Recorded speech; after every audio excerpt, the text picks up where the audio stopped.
美日领导人联合声明包含大量消极涉华内容，中国外交部通过外交渠道向美日表明严正立场。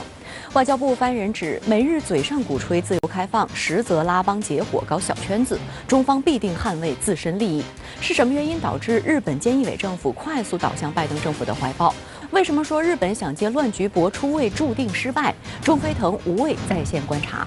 中方结束与美国总统气候问题特使克里的磋商后，双方发布中美应对气候危机联合声明，达成6点共识。其中两国均期待4月22、23号美国主办的领导人气候峰会释放出什么信号？美方企图将气候问题与其他问题切割处理的方式，为何连《纽约时报》都不赞同？气候变化能否成为缓和中美紧张关系的新的乒乓外交？苏晓辉、刘军红深入解析。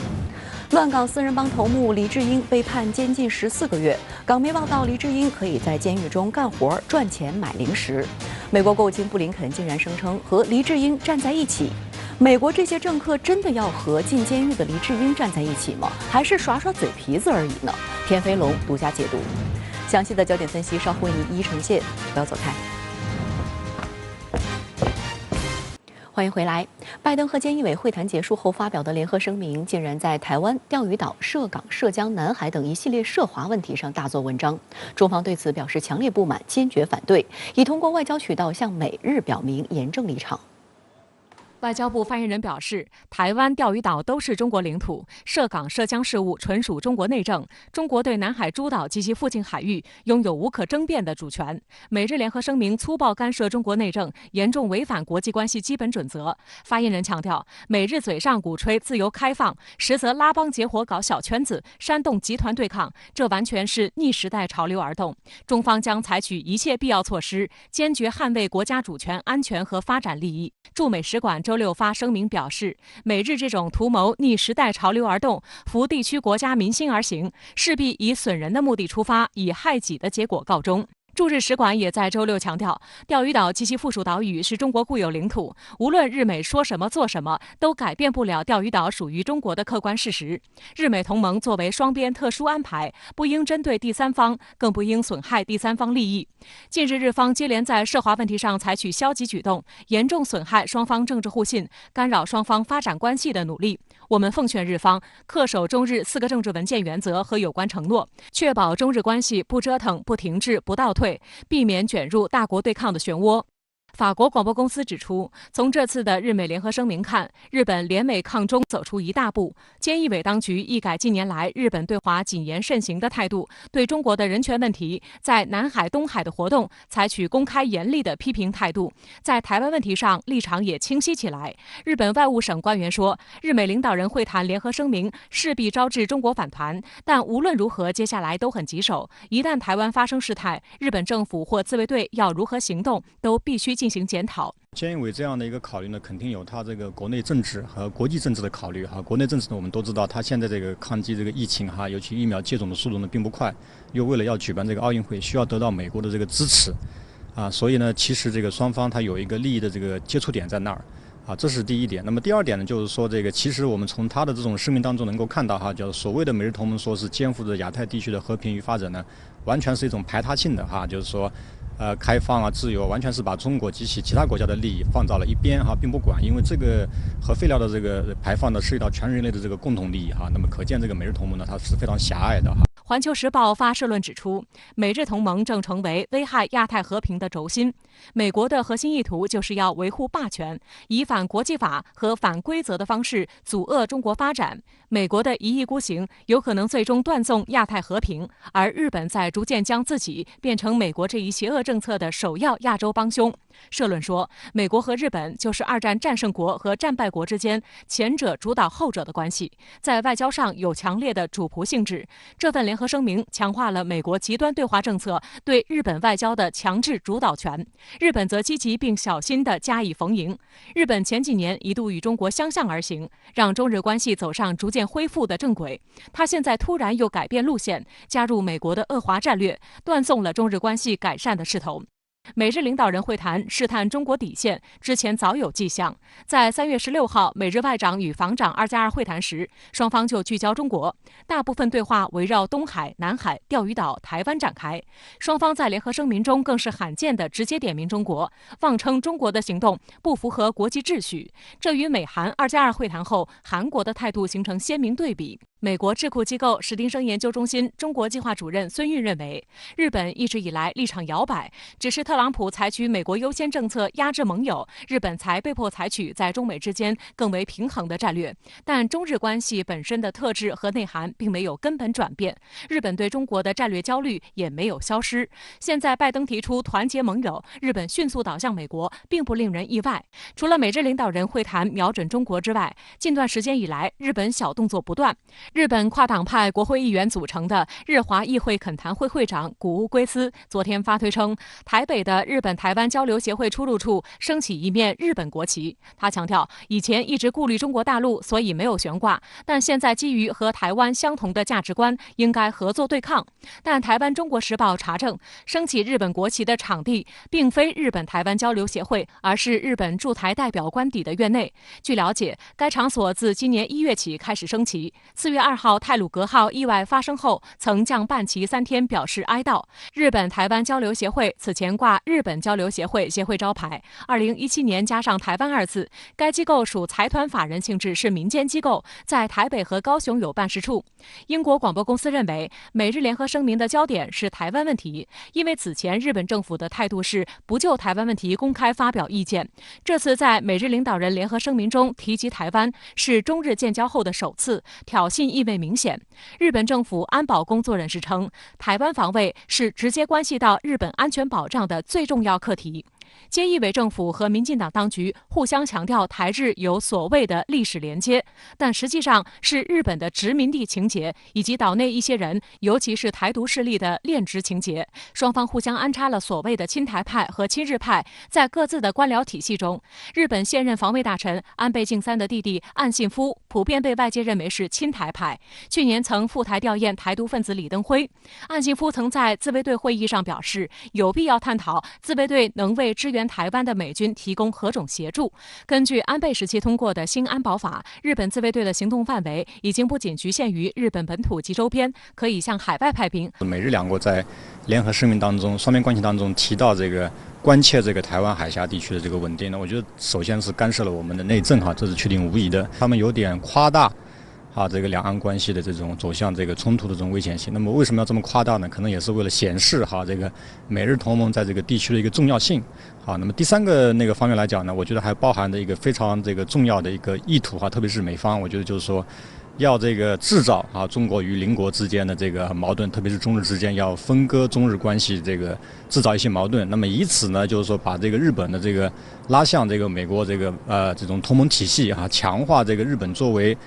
包围中国反对中国这个崛起的这么一种企图。而民进党当局对日本向太平洋排放124万立方米核废水的软弱态度，也引发欧洲舆论的关注。德国之声电台称，相比中国大陆和韩国，台湾距离福岛洋流的位置更近，但是批评日本政府的态度却微不足道，更没有抗议。在野党批评民进党当局逢日必软。颇为蹊跷的是，民进党当局主张无核家园，但对日本核废水却不吱声。形成鲜明对比的是，韩国方面在日本宣布强行排放核废水后，取消参加原定4月下旬在华盛顿举行美日韩3国外长会的安排。韩国政府发言人强调，日方排放的福岛核废水的行为非常恶劣，韩国政府予以强烈谴责，日韩关系改善的机遇已经丧失。而对于日本为何要在美日领导人联合声明中为美国在亚太的对抗性政策打头阵，俄罗斯独立报点出了其中原因。此次与拜登会晤成功与否，可能决定菅义伟的政治命运。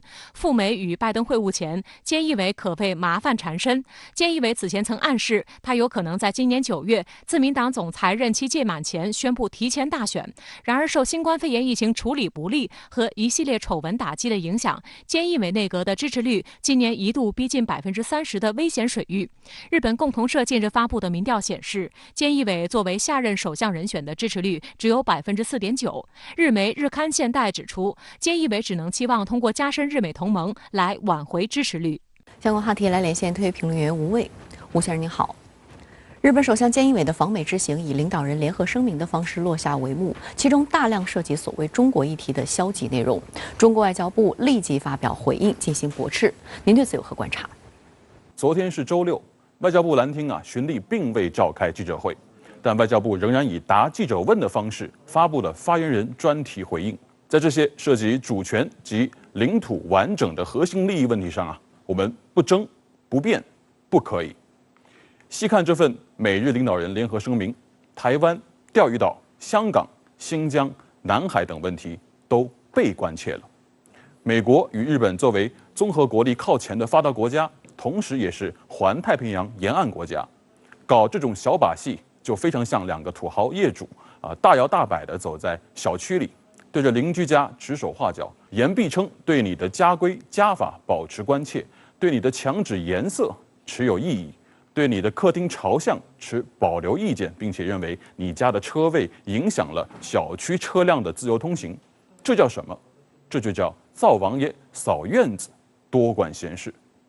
在我看来，这份联合声明体现了美日两国自外交、防务2+2对话之后进一步确立了共同遏制中国的步调，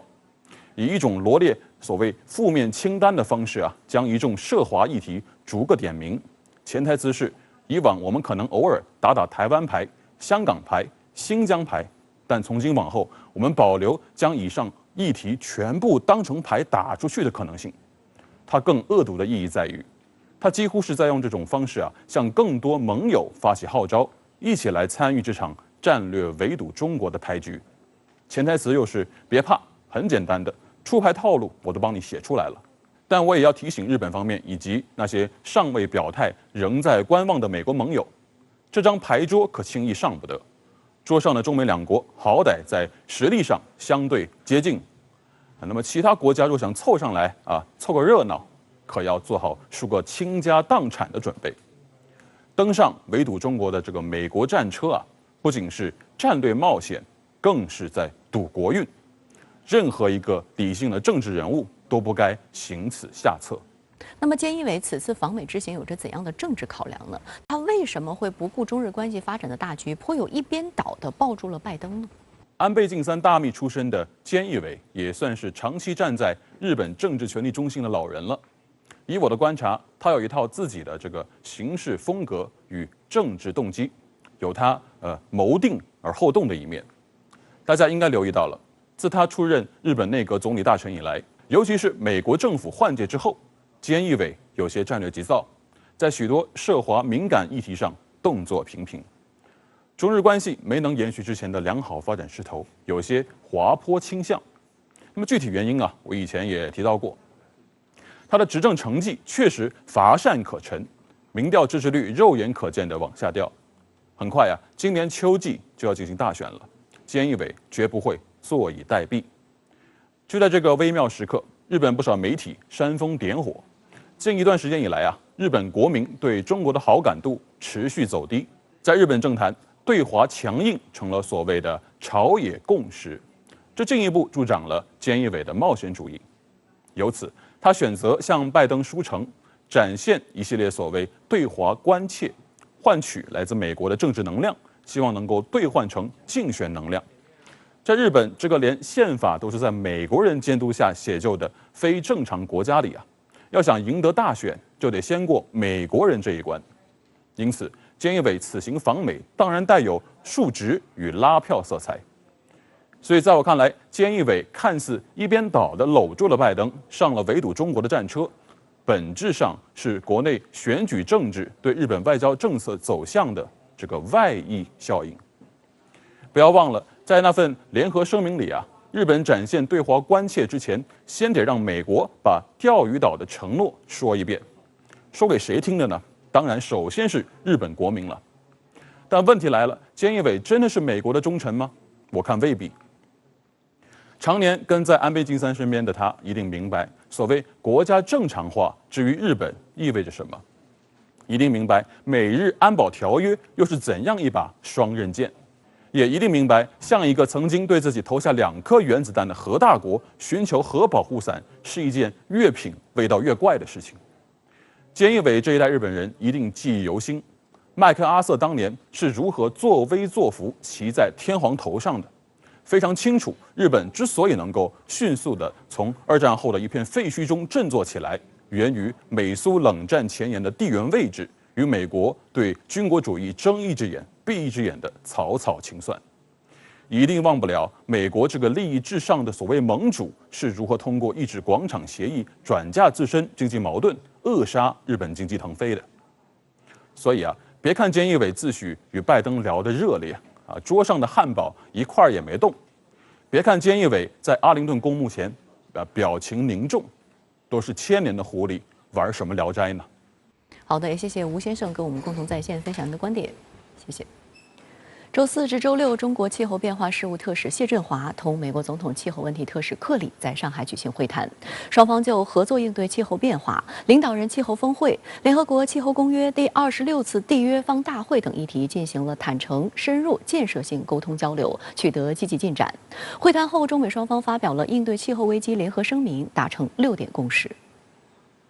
声明指出，中美致力于相互合作，并与其他国家一道解决气候危机，按其严峻性、紧迫性所要求加以应对。这既包括强化各自行动，也包括在联合国气候变化框架公约和巴黎协定等多边进程中开展合作。走向未来，中美两国坚持携手，并与其他各方一道加强巴黎协定的实施。双方回顾巴黎协定第2条的目的在于将全球平均气温上升控制在低于2摄氏度之内，并努力限制在1.5摄氏度之内，双方承诺继续为此做出努力。对于美国本周4一连2天举行的领导人气候峰会，双方均表示期待。双方认同峰会的目标，即在格拉斯哥联合国气候公约第26次缔约方大会前，提高包括减缓、适应和支持的全球气候雄心。据悉，美国总统拜登已邀请40多名国家领袖，包括中国国家主席习近平及俄罗斯总统普京出席。此外，声明还具体指出，中美为解决气候危机将采取的其他近期行动，包括两国都计划在格拉斯哥联合国气候公约第26次缔约方大会之前，制定各自旨在实现碳中和、温室气体净零排放的长期战略等。中美还将继续讨论21世纪20年代的具体减排行动，包括工业和电力领域脱碳的政策、措施与技术，增加部署可再生能源、节能建筑等。声明最后指出，双方将合作推动格拉斯哥联合国气候公约第26次缔约方大会成功，并大幅提高包括减缓、适应、支持的全球气候雄心。这一次看的话呢，中美发表这个联合声明，应该说是在一个比较复杂的这样的一个国际背景下发出的这样的一个声明。这个声明体现了中美两国对当前的气候变化的问题的紧迫性和严峻性有一个共同的认识。刘军宏告诉深圳卫视记者，中美双方承诺将制定一个长期的战略，共同去推进气候变化的应对方案，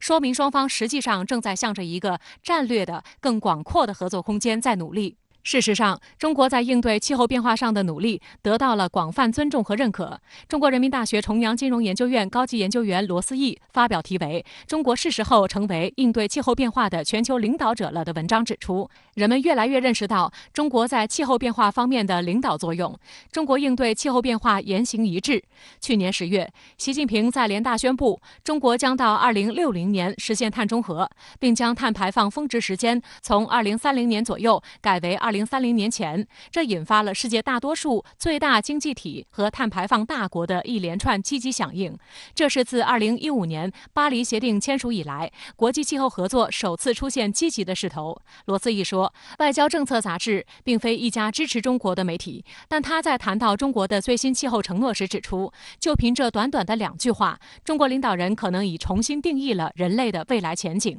纽约时报也认为，拜登现在承诺将气候变化当作头等要务，不过是在追赶中国的脚步。中国领导人习近平去年就保证要加快中国减少碳排放的进程。气候变化是中美两国当下可以合作的领域之一，因此气候变化能否成为缓和中美紧张关系的新乒乓外交备受关注。英国广播公司指出，中美在应对气候变化方面的共同利益为合作提供了最有利的先决条件，但中美关系会否因此出现转圜仍难确定。克里和拜拜登政府其他官员就曾多次表示，在争取气候合作的同时，美国不会停止就人权问题等批评中国。克里此行也强调气候问题本身的重要性，某种程度上是在试图将气候变化与其他政治议题做出某种切割。有分析指出，拜登政府这一策略能发挥的作用非常有限。实际上，气候变化议题涉及到多领域合作，和经济、科技、金融甚至国家治理的联系非常紧密，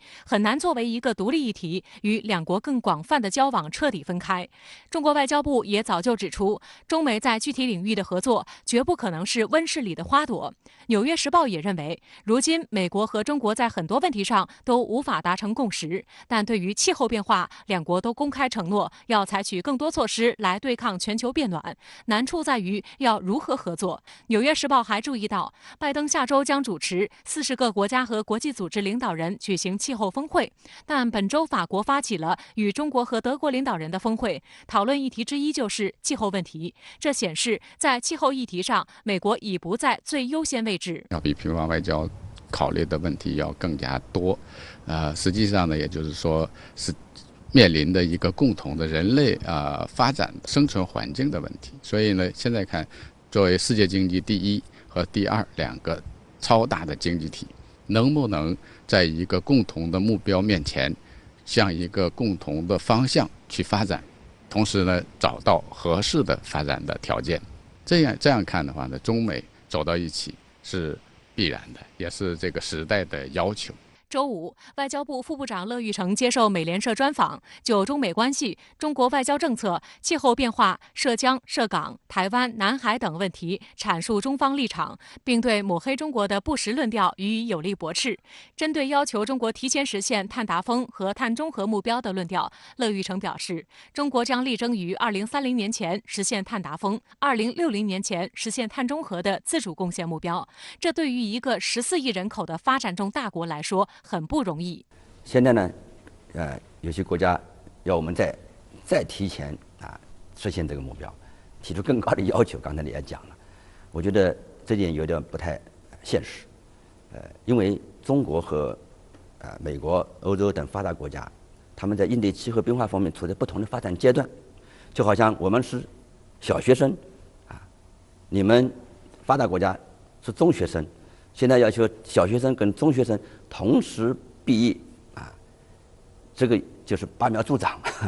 乐玉成强调，中美关系要拨乱反正。中美作为世界上两个最大的经济体，如何相处事关重大，必须要处理好这对重要的大国关系。美方将中国视为最严峻的竞争者，并以竞争、合作、对抗来定义中美关系，中方对此并不赞同。中美两个大国之间竞争难以避免，但中方主张竞争应该是你追我赶的良性竞争，而不是你死我活的恶性竞争。作为对世界负有特殊责任的两个大国，中美要全力避免对抗，尤其要避免人为制造对抗。美方把中方视为最严峻的战略竞争者，而且呢还用这个竞争、对抗和合作来定义中美关系。我们不是很赞同这样一种做法。中美两个大国这个竞争可能难以避免。但是我们主张，竞争应该是你追我赶的良性竞争，而不是你死我活的恶性竞争。乐玉成强调，中国不是美国的对手，更不是敌人，而是美国的抗疫队友和发展伙伴。美国不能把队友当对手，尤其在当前面临疫情挑战的形势下，中美只有携手合作，才能共克时艰。现在看的话呢，世界处在一个100年未有变局这样的一个关键时期。我们现在面临的一些问题呢，可能是以前没有面对过的，比如说疫情、气候变化，也是人类没有遇到过的新的一个问题。这样看的话呢，中美之间的事情就不简单的是过去比方说国与国之间相互竞争相互博弈等等那样一个简单的一个问题，而是更大的，可能要着眼未来更长远的这样的一个空间和时间，才能找到这个解决的办法。相关话题来连线中国国际问题研究院美国研究所副所长苏晓辉。苏女士您好。美日领导人发表的联合声明，鼓吹所谓自由开放，实则拉帮结伙、搞小圈子、煽动集团对抗，从政治、军事、经济、科技等等多方面来围堵中国。那么，中国应该如何应对？美国之所以拉小圈子，是因为美国此前的恶华战略并没有达到预期的目标，所以现在呢，美日之间的互动，尤其是菅义伟在访美的行程的过程中，双方谈论到中国，尤其是发表了联合声明所展现出的一系列的信息，恰恰反映出的是美国现在在对华战略上非常的焦急，试图呢把日本呢打造成美国印太战略的一个马前卒，让日美关系呢成为美国地区战略的一个所谓的样板间，让更多的盟友可以加入到美国恶华的进程当中来，但是中国呢仍然要保持相对的战略定力，我们不能随风起舞，不能够落入美国国内反华势力设置的陷阱。而同时呢，中国呢要有某种的信心，因为我们看到近些年呢，中国与地区国家之间的互动，中国的周边外交开展得非常好。那今年呢，中国呢已经通过了这个 RCEP 的批准的相关的程序，是这个除东盟国家之外，其他的这个成员国中批准最早的一个国家。所以这样的一系列的动向呢，对于中国和地区国家来进行合作是有非常好的示范的效应的，会赢得地区国家更多的信心和对中国的善意。这也是当前的中国应对美日之间小动作，尤其是美国搅动地区局势、实施这种恶华战略的一个非常重要的抓手，是中国的底气所在。最后呢，应该说呢，中国呢必然要采取一系列措施来捍卫我们的国家利益，不管在这种舆论的方面，中国要释放信息来揭露美日之间小动作背后的指向性。指责呢美日之间相互勾连，尤其是狼狈为奸针对中国，可能会带来的一系列的恶劣的效果，不仅仅是破坏与中国之间的关系，还涉及到的是美日之间的这一系列的动向，有可能影响国际规则，甚至呢这种对其他国家动辄干涉内政的方式，是可能会成为一种所谓的传染病的。所以中国呢，要把话说明，要传递清晰的信息，让国际社会认识到相关的风险。在具体的行动上呢，针对美日的一些恶劣的动向，中国也必须要进行有力度而且是精准的这种反制。这也是中国呢阻止美日再进一步损害中国利益的一种重要的方式。我们并不是不斗争，而是呢要选择性的，或者是说呢要精准的进行斗争，既不要落入对方的陷阱，同时呢也要呢能够有效的保护中国的利益。不惹事不怕事将是中国的选择。那您是如何来看日本迅速倒向美国的趋势？共同社说，日本政府不希望影响与中国的经济关系，这可能吗？中日关系改善的势头还在吗？首先呢，我们对此次日本首相菅义伟对美国的访问呢，有几方面的重要的判断。首先呢，现在对于菅义伟来说，与美国之间的互动，在外交层面的这一系列的动作，都是希望呢服务于日本国内的一些利益。尤其是现在呢，菅义伟和这个菅义伟政府在这种执政的方面已经面临到了非常重要的挑战，所以需要外交方面的斩获来这个弥补国内在执政的问题上所产生的一系列的问题。而同时呢，日本呢在近时期在对华交往的过程中产生了一种焦虑症，对于中国的海警法，对于中日之间的关系，对于钓鱼岛的问题，日本现在呢已经不理性了。所以呢，这样的一种这个相对的慌乱的应对，内心的这种焦躁，会造成日本政府动作上的变形，所以与美国之间不断的进行绑定，试图呢从美方获取更多的支撑，就成为了菅义伟此访以及近一时期日本政府对外政策中的一个重要的因素和诉求。所以我们会看到呢，日美之间的这种互动，从日本的角度来说是有自己的一些算计的，有自己的一些这种所谓的设计的。那么同时呢，日本认为是服务于自己的利益，但是从长远来看呢，这无异于饮鸩止渴。过去日本呢，通过走钢丝的方式来尽可能的扩大自己的国家利益。一方面呢，安全上希望靠向美国，经济上呢与中国来进行更深层次的交融，来服务于日本的发展。在很多人看来呢，这是日本利益最大化的一种表现。但是现在呢，失去了平衡的日本政府已经从钢丝上跌落，已经跌落到这个万丈深渊当中。所以日本国内的政商界认为呢，这样的一种选择无异于是一种自杀式的选择，是对当前菅义伟政府采取的一系列的动向明确的表示不满的。但与此同时，我们会看到日本国内还有一种声音，他们认为呢，中国呢是可以欺负的，认为呢对中国呢进行了一系列的这种干涉内政的行动之后，中方呢是没有反制措施的，日本呢是无成本的来达到自己的目标，甚至呢认为呢中国呢现在对日美都会做出无底线的妥协，这样的一种危险的声音呢，也在刺激某些这种保守派的势力不断的鼓动政府在这个中日关系上走上一个歧途。这也是近时期大家看到中日关系出现一系列问题。中美发表应对气候危机联合声明，达成6点共识。拜登政府此前声称要把气候问题单独处理，中方则表示，具体项目合作不可能是温室里的花朵。那么，为什么说单独处理气候问题不现实？我们首先要看到的是，气候变化问题确实是近一时期中美之间互动难得的亮点。那么大家会观察到，中美之间呢，是不是能够通过气候变化的问题的相关的合作，进一步的来这个巩固双边的关系，同时呢，也使两国在其他方面的这种国际问题的方面能够进行更深层次的合作。首先要说的是，应该说呢，很多的国家都在关注中美之间的互动。我看到西方的媒体呢，有一种说法，说中国呢在把当前中美在气候变化问题上的合作，把这一次呢双方气候变化问题特使进行会晤达成的共识，作为呢新时代的所谓的乒乓外交。也就是说呢，中国希望通过这样的一个契机，来使中美之间呢重新接触，使关系呢回到正轨。其实我认为呢，当前呢中国的努力的方向是使中美关系变得更加的正常，或者是说呢各渠道的进行沟通变得更加的顺畅。中国一直提出中美之间呢应该列清单，这个清单呢不仅包括合作的清单，也包括对话和分歧的清单。中国呢希望中美能够处理各领域的问题，使各个领域之间呢不要这个相互的影响，形成一种这个乱成一团麻的这种糟糕的状态。中国呢是希望与美国相向而行的，但是中国呢强调的是，美方的努力必须要以全人类的利益为目标，而不是以美国的所谓的全球领导力、美国的霸权为目标。那么另外呢，中国看到的是，在气候变化的问题上，中美呢相向而行，意味着双方都要做出努力，而并不是呢美国呢对中国颐指气使、指手画脚，给中国呢提出各种苛刻的要求，还强迫中国来接受的这样的一种合作。好的，也谢谢苏女士跟我们共同在线分享您的观点，谢谢。乱港四人帮头目黎智英被判监禁14个月。港媒报道，黎智英可以在监狱中干活、赚钱、买零食。美国国务卿布林肯竟然声称和黎智英站在一起。美国这些政客真的要和进监狱的黎智英站在一起吗？还是耍耍嘴皮子而已呢？田飞龙独家解读。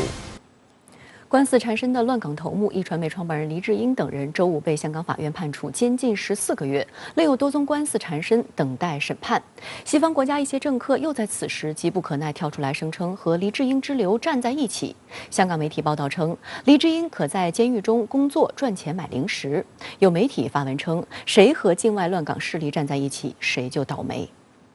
据香港媒体报道，单独囚禁的黎智英下星期会听取惩教人员讲解监狱规例及工作安排等。由于黎已73岁，惩教院所一般会安排一些简单的工作给他，如贴信封等，每周工资约50港元，约合42元人民币，可按取得的工资购买零食及日用品，包括收音机等。据报道，根据香港法例第234A 章监狱规则第38条有关囚犯工作的规定，安排囚犯工作的目的是希望协助他们建立一个作息有序的生活模式，过有纪律及秩序的院所生活。因此，他们每日最少工作6小时，或不多于10小时。完成工作后可获薪金，用作狱内购买小食、香烟及日用品等。换言之，黎智英在狱中工作可赚取薪金买零食。每名囚犯的家人可在探访时将规定数量及合乎规格的用品交予惩教署职员，例如圆珠笔、练习簿、报刊、书籍、内裤等，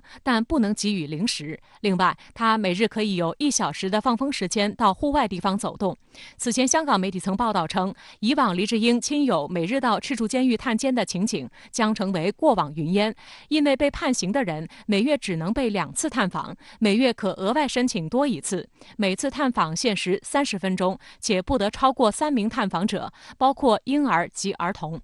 对于黎智英等乱港分子被依法判刑，西方一些政客又开始跳出来演戏。美国国务卿布林肯周五发表声明表示，他会和黎智英等人站在一起，并妄称香港法院对黎智英等人的判刑不可接受，还扬言要香港法院放人。英国外交大臣拉布也称，继续与香港人站在一起。加拿大外长加尔诺也趁机大放厥词。欧盟驻华代表团有关发言人还称，影响了中欧关系。对此，外交部驻港公署发言人严正指出，这是对特区法治及国际法治的双重亵渎与践踏。发言人指出，香港是法治社会，有关人员因组织参与未经批准的非法集结被判刑，事实依据充分，程序完全合法，判决依法公开。一些外国干预势力一再践踏国际法与国际关系基本准则，肆意插手香港事务与中国内政，充分暴露出其对国际规则合则用，不合则弃的双重标准。中国驻欧盟使团和驻加拿大使馆等也对相关国家的涉港言论进行了驳斥。这些呢，其实是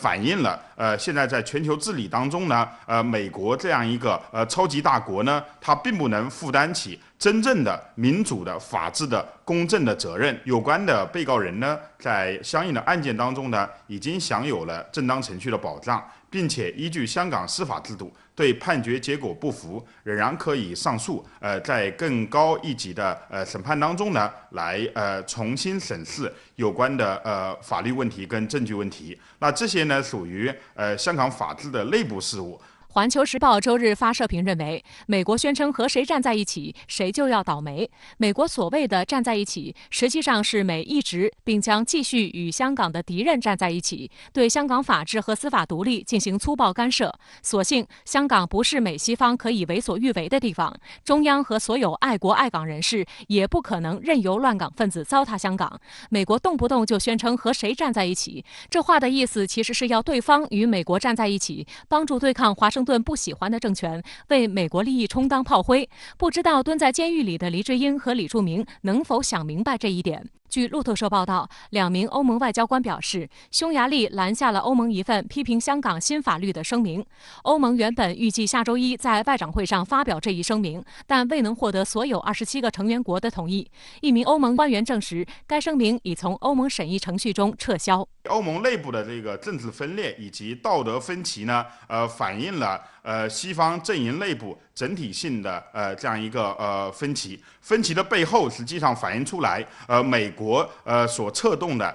对华新冷战的统一战线呢，实际上不是铁板一块。随着在香港问题上，中国更加坚定地采取国家法律行动去稳定秩序，以及香港作为一个稳定的国际金融中心，继续充当中国与全球市场互动的关键枢纽跟平台。那欧盟内部反对的声音，我相信会越来越大。甚至呢会有一种声音去检讨美欧关系是否正常，欧盟是否有自己自主的外交政策跟立场。一别2年的博鳌亚洲论坛再次回到全球视野。周日上午，以世界大变局，共襄全球治理盛举，合奏“一带一路”强音为主题的博鳌亚洲论坛2021年年会在海南博鳌拉开帷幕。在新冠疫情席卷全球、全球性挑战愈加突出的背景下，博鳌论坛将贡献怎样的亚洲智慧和方案？来看看深圳卫视特派记者从前方发回的报道。由于2020年新冠疫情在全球爆发，博鳌亚洲论坛当年的年会被迫取消。但正是基于疫情让全球性挑战愈发突出的大背景下，博鳌亚洲论坛如何继续肩负全球治理、巩固互信、应对时变的重要历史使命，贡献博鳌智慧，让本届年会备受各方关注。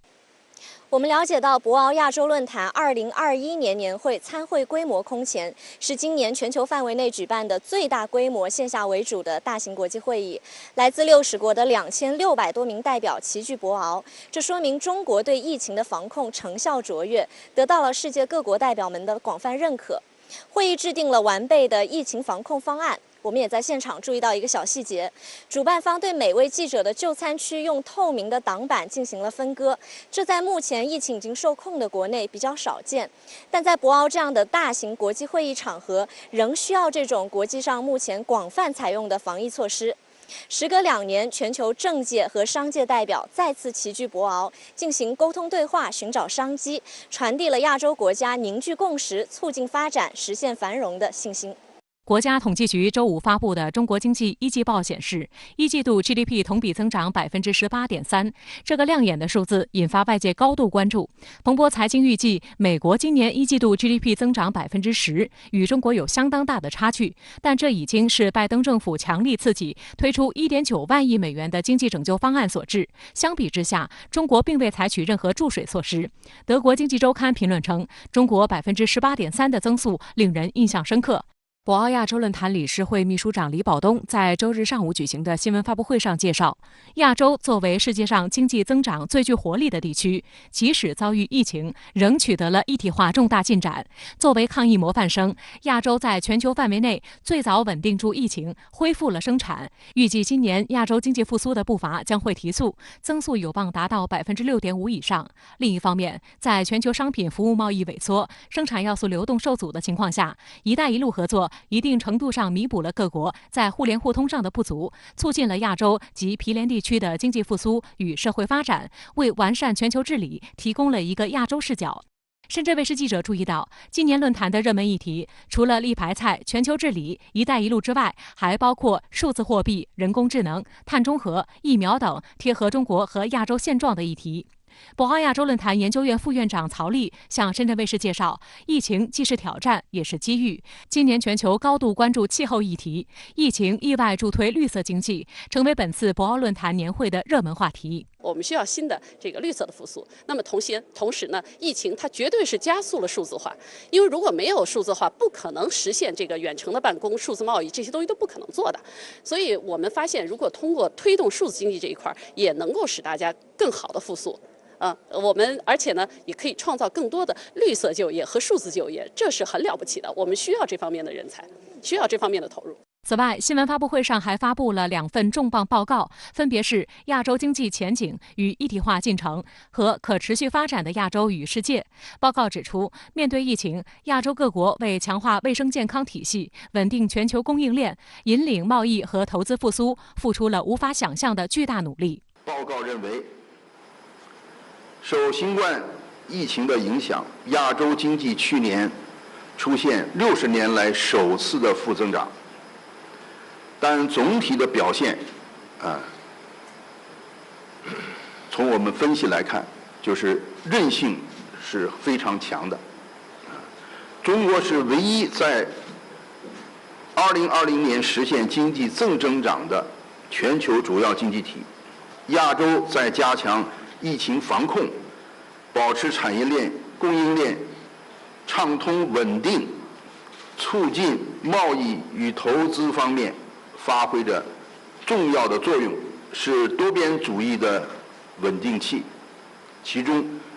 中国发挥了中流砥柱的作用。